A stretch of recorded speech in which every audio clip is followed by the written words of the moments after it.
Today, I'm pleased to announce nominations and staff for critical foreign policy and national security positions, key nominations and appointments for the critical economic positions. I'm really pleased to add members to my team that will get the job done. It's a rule of thumb in Washington that personnel is policy. That is to say, a new president's choices for top jobs in his administration tell you an awful lot about where that administration will be headed. Well, we've now seen President-elect Joe Biden make more than 24 choices for top jobs in the administration that will take office in January, and that's enough to draw some conclusions about the kind of team he's put together. The first thing to say, perhaps, is that Mr. Biden clearly chose not to let the dispute about the outcome of the 2020 election, those lawsuits President Trump and his campaign have filed to try to overturn the results, from getting in the way of moving forward on the personnel front. You know, under similar circumstances in 2000, when the outcome of the election again was under dispute, the new president then, George W. Bush, chose not to make choices for top jobs until December, and some people think that put his new administration behind the curve a little bit at the outset. That's clearly a risk Mr. Biden chose not to take. Beyond that, there are several notable characteristics that mark the emerging Biden team. First, it's center-left, not far-left. Joe Biden campaigned and won as a centrist Democrat and against the more progressive wing of his own party, and his team reflects that. There's no Senator Bernie Sanders, there's no Senator Elizabeth Warren, they're the favorites of Democratic progressives. Instead, Mr. Biden has tended more toward fellow veterans of the Obama administration, people with establishment credentials, and people who have worked with Mr. Biden for years, including his Chief of Staff Ron Klain, his National Security Advisor Jake Sullivan, his White House counselor Steve Ricchetti, his Secretary of State Tony Blinken, and the latest addition to that list, and the surprising one, Susan Rice, who's moved from being a national security expert to head of the Domestic Policy Council.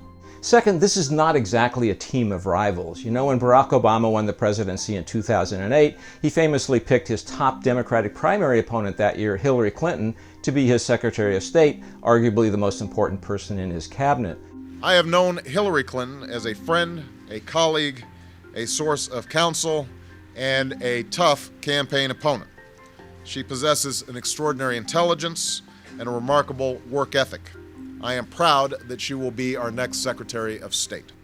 Well, that hasn't been so much the pattern here. Joe Biden obviously picked Kamala Harris, a primary season opponent, to be his running mate, and he's just chosen Pete Buttigieg, the former mayor of South Bend, Indiana, and another opponent in the primaries, to be Secretary of Transportation. But most of the top jobs have instead gone to people who Joe Biden has known for years in other capacities, such as General Lloyd Austin, who was the leader of troops in Iraq when Joe Biden was vice president. They got to know each other then. He's picked to be now Secretary of Defense. Third, this team is diverse. Mr. Biden said during the campaign and repeatedly since the election that he wants to pick a team that looks like America, and his choices clearly reflect a desire to do that. I said at the outset, I wanted to represent this campaign to represent and look like America. We've done that. Now that's what I want the administration to look like and act like for all those of you. Some firsts have been set here. The White House communications team will be made up of all women. The Treasury Secretary will be a woman. Her deputy will be a black man. The former head of the Congressional Black Caucus will be a top White House advisor. The Director of National Intelligence will be a woman for the first time.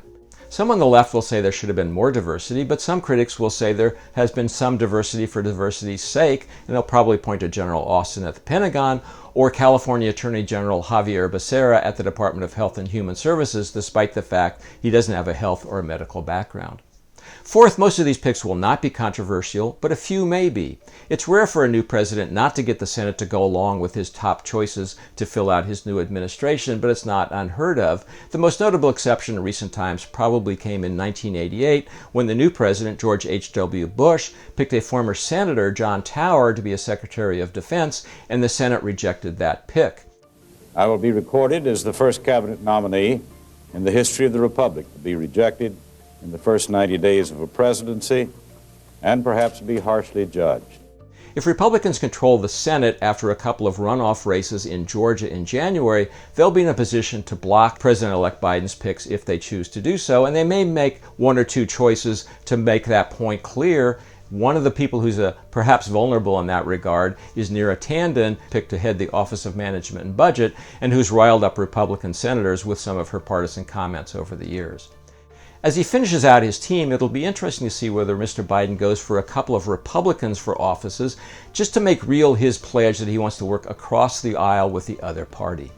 Bottom line is that this team, as is often the case, reflects the president that has chosen it. That is to say, it's long on Washington experience and center left.